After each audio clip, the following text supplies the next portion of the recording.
This is the National Weather Service office in Fort Worth. The preceding signal was a test of the public warning system for weather radio station KEC 55. During potentially dangerous weather situations, specially built receivers can be automatically activated by the signal to warn of the impending hazard. Tests of this signal and receiver's performance are normally conducted by the National Weather Service each Wednesday between 10 a.m. and noon and between 6 and 8 p.m.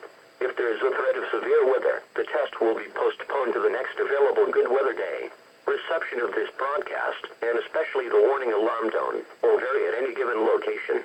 This variation, normally more noticeable at greater distances from the transmitter, can occur even though you are using a good quality receiver in good working order. The warning alarm tone will be activated for hazardous watches and warnings for the following counties: Bosque, Dallas, Denton, Ellis, Hill, Wood, Johnson, Parker, Somervell, Tarrant, and Wise.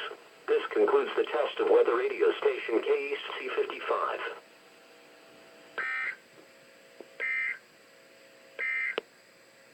The hazardous weather outlook through tonight.